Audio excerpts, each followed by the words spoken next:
1 Kings chapter 20. Now Ben-Hadad king of Aram mustered his entire army. Accompanied by 32 kings with their horses and chariots, he went up and besieged Samaria and attacked it. He sent messengers into the city to Ahab king of Israel, saying, "This is what Ben-Hadad says, Your silver and gold are mine, and the best of your wives and children are mine." The king of Israel answered, "Just as you say, my lord the king, I and all I have are yours." The messengers came again and said, "This is what Ben-Hadad says, I sent to demand your silver and gold, your wives and your children. But about this time tomorrow I am going to send my officials to search your palace and the houses of your officials. They will seize everything you value and carry it away." The king of Israel summoned all the elders of the land and said to them, "See how this man is looking for trouble? When he sent for my wives and my children, my silver and my gold, I did not refuse him." The elders and the people all answered, "Don't listen to him or agree to his demands." So he replied to Ben-Hadad's messengers, "Tell my lord the king, your servant will do all you demanded the first time, but this demand I cannot meet." They left and took the answer back to Ben-Hadad. Then Ben-Hadad sent another message to Ahab, "May the gods deal with me, be it ever so severely, if enough dust remains in Samaria to give each of my men a handful." The king of Israel answered him, "Tell him, one who puts on his armor should not boast like the one who takes it off." Ben-Hadad heard this message while he and the kings were drinking in their tents, and he ordered his men, "Prepare to attack." So they prepared to attack the city. Meanwhile, a prophet came to Ahab king of Israel and announced, "This is what the Lord says. Do you see this vast army? I will give it into your hand today, and then you will know that I am the Lord."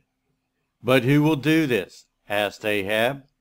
The prophet replied, "This is what the Lord says. The junior officers under the provincial commanders will do it." "And who will start the battle?" he asked.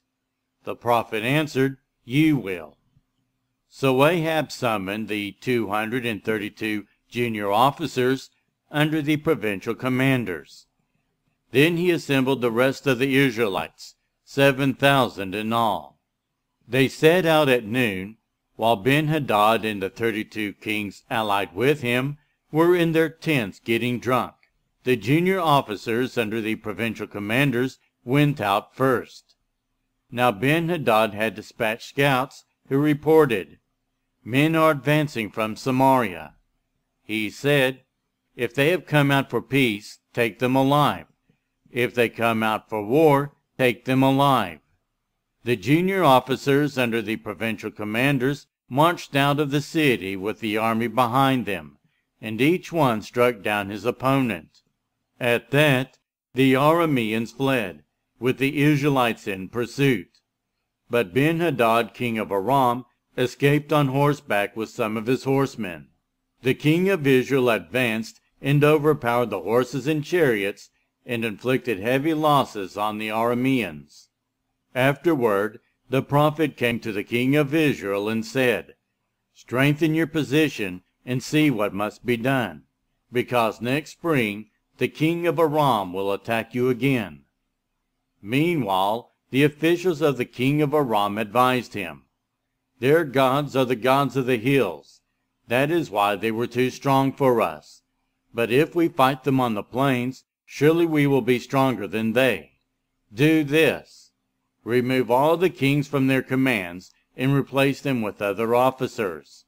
You must also raise an army like the one you lost, horse for horse and chariot for chariot, so we can fight Israel on the plains. Then surely we will be stronger than they." He agreed with them and acted accordingly. The next spring, Ben-Hadad mustered the Arameans and went up to Aphek to fight against Israel. When the Israelites were also mustered and given provisions, they marched out to meet them. The Israelites camped opposite them like two small flocks of goats, while the Arameans covered the countryside. The man of God came up and told the king of Israel, "This is what the Lord says. Because the Arameans think the Lord is a God of the hills and not a God of the valleys, I will deliver this vast army into your hands, and you will know that I am the Lord."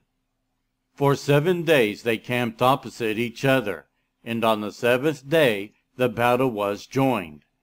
The Israelites inflicted 100,000 casualties on the Aramean foot soldiers in 1 day. The rest of them escaped to the city of Aphek, where the wall collapsed on 27,000 of them, and Ben-Hadad fled to the city and hid in an inner room. His officials said to him, "Look, we have heard that the kings of Israel are merciful. Let us go to the king of Israel with sackcloth around our waists and ropes around our heads. Perhaps he will spare your life." Wearing sackcloth around their waists and ropes around their heads, they went to the king of Israel and said, "Your servant Ben-Hadad says, 'Please let me live.'" The king answered, "Is he still alive? He is my brother." The men took this as a good sign and were quick to pick up his sword. "Yes, your brother Ben-Hadad," they said. "Go and get him," the king said. When Ben-Hadad came out, Ahab had him come up into his chariot. "I will return the cities my father took from your father," Ben-Hadad offered. "You may set up your own market areas in Damascus, as my father did in Samaria." Ahab said, "On the basis of a treaty I will set you free." So he made a treaty with him and let him go. By the word of the Lord, one of the company of the prophets said to his companion, "Strike me with your weapon." But he refused. So the prophet said, "Because you have not obeyed the Lord, as soon as you leave me, a lion will kill you." And after the man went away, a lion found him and killed him. The prophet found another man and said, "Strike me, please." So the man struck him and wounded him. Then the prophet went and stood by the road, waiting for the king. He disguised himself with his headband down over his eyes. As the king passed by, the prophet called out to him, "Your servant went into the thick of the battle, and someone came to me with a captive and said, 'Guard this man. If he is missing, it will be your life or his life, or you must pay a talent of silver.' While your servant was busy here and there, the man disappeared." "That is your sentence," the king of Israel said. "You have pronounced it yourself." Then the prophet quickly removed the headband from his eyes, and the king of Israel recognized him as one of the prophets. He said to the king, "This is what the Lord says. You have set free a man I had determined should die. Therefore it is your life for his life, your people for his people." Sullen and angry, the king of Israel went to his palace in Samaria.